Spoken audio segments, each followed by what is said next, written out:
So let me try to clear something up. In the context of the GOAT debate, putting up tremendous stats in a losing effort is irrelevant. In the context of the GOAT debate, putting up huge stats does not get you closer to being the GOAT. Okay? I realize that this is a controversial thing to say.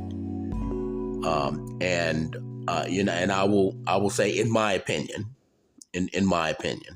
okay? Because I know a lot of people, they have this confused, but putting up huge stats, that does not get you closer to MJ, okay? So I had a Twitter X comment, and the guy asked me, he says, well, if that's true, are you saying that MJ's 63 points against Boston does not count or did not count? And I said, yes, that's correct. And in my opinion, that performance basically did not count. Okay. And I also said Kobe's 50-point performance against Phoenix did not count. Again, I'm talking about in the context of the GOAT debate. Okay. Now, on an island, am I saying that those are not remarkable performances, great performances? No, I'm not saying that. Okay? Or let me rephrase that. Yes, on an island, the 63-point performance, the Kobe's 58-8 against Phoenix, those are great performances. Okay, LeBron's 51, what was it, 8-8 or 9-9 or something like that, against Golden State. Those are great performances in losing efforts. The reason I say that they don't count is because of who that performance is being offered as being better than. Okay? The argument is that you're better than the greatest players to ever play the game. Okay? So let's just say we're using MJ as the benchmark. Okay? And let's say I'm a Kobe fan, and I am a Kobe fan. So I'm offering Kobe's 58-8 as proof that Kobe is better than MJ. He lost. I can't say that performance makes Kobe better than MJ, because MJ had similar performances and in winning efforts. Okay? Furthermore, who's to say that 58-8 isn't why he lost? How do I know that? And in fact, we know that the very next game, Kobe famously didn't take a shot in the fourth quarter, and he said that he had tried to take over the game, win the game by himself, etc., etc. It didn't work. Okay? So he used a different tactic the next game. Okay? He intentionally didn't take a lot of shots, tried to get his teammates involved, and that was the famous Kobe the so-called Kobe quit game. Whatever you do on the basketball court, it has to win first of all. It's got to win, okay? Otherwise, you don't know if what you did actually contributed to winning. Did you taking all those shots, did it disenfranchise your teammates? Were you playing defense while you were scoring all those points and collecting all those stats? How many points did you give up? We don't know. All we know is that you lost. Now, if you win, now we can look at and say, okay, well, damn, he scored 50 points, 8 and 8. That had to have been the reason they won. Okay? You are comparing that performance as evidence that particular player is better than somebody that won 6 championships.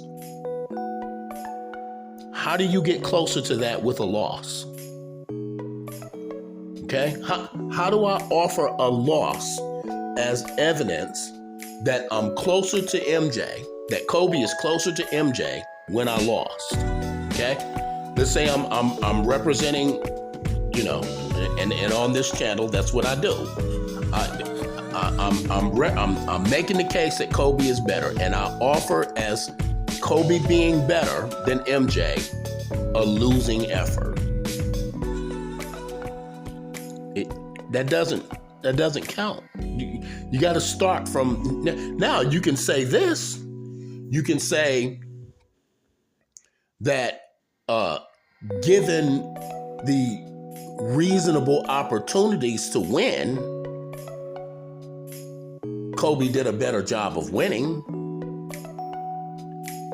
That's different. That's different. Okay. Winning, the famous Bill Russell example, like winning 11 championships when you have 8 Hall of Fame teammates is one thing. It's not as impressive as winning half as many championships with only a quarter of many Hall of Fame teammates. Winning 6 championships with only 1.5 Hall of Fame teammates is more impressive. Now you can say that, but offering as evidence that you're better than somebody that, for one, has more championships than you, and then offering a loss as evidence that you're better, that dog doesn't hunt. Let's look at it another way.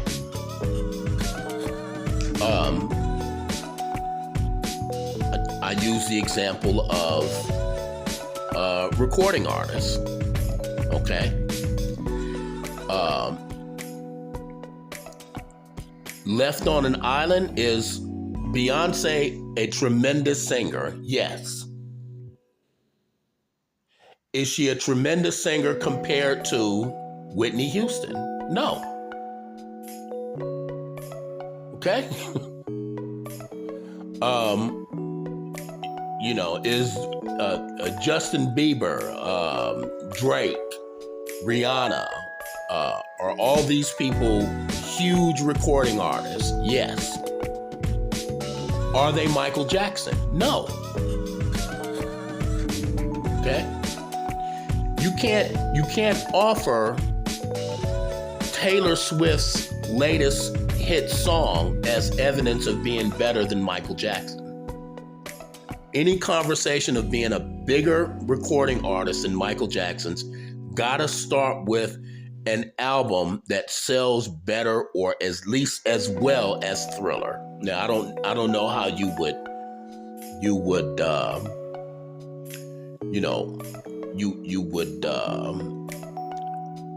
qualify that in today's musical recording artist environment, but you'd have to have an album that was, let's say the #1 album in the country for 2 years straight. Okay, like Thriller was. It would have to be analogous in today's metrics. with downloads and everything. It would have to be analogous. You got to start with basically selling. What I'm saying is Thriller sold 100 million albums. Okay. So until we can talk about those types of numbers, okay, you're not really saying anything. Not in comparison to Michael Jackson. Now, having a hit record is great, and it means you're probably the best of this era, but you're not in that all-time sphere, okay? Until you start hitting all-time benchmarks, okay? You cannot say that LeBron leading both teams in all 5 statistical categories gets him closer to MJ. He lost. And I would argue that that's probably why he lost. That's probably why he lost. I always say, if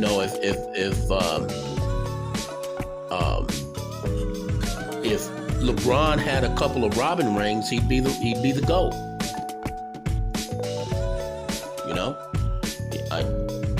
Because ultimately, if he had 7 championships and 3 of them were Robin rings,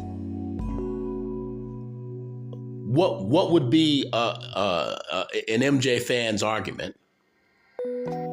If he had 7 chips and 3 of them were as a Robin, but he was still an all NBA caliber player. Okay. What would be an MJ fan's argument? So LeBron fans, they keep trying to defy common sense and logic. And if you really pay attention to what they're saying, like they are all variations of, please excuse the fact that LeBron lost. And they have all kind of different explanations. The era was tougher. LeBron's competition was tougher. Blah, blah, blah. And it all comes down to, please excuse the fact that LeBron lost and believe he's the GOAT. That dog don't hunt. That dog don't hunt. Okay? Somebody asked me on Twitter, they were like, they were like, well, why can't you old heads just give up the pass? And I was like, well, we can. We just want our great players to actually win championships, And LeBron won. He did. LeBron, one of the 10 best players in NBA history. And if we're talking about talent, he's the second most talented player in NBA history. But you have to look at the impact. There's several players in NBA history more impactful than LeBron. Several.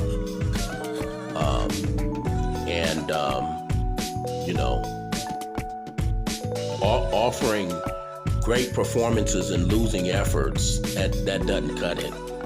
It doesn't. Nobody has Jerry West in the GOAT conversation. And I'd make a case that,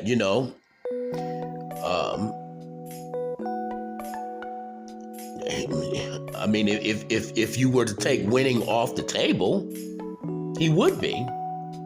But this is the real world, and winning is on the table. Winning is the objective of the game. And some players are just better at it than others.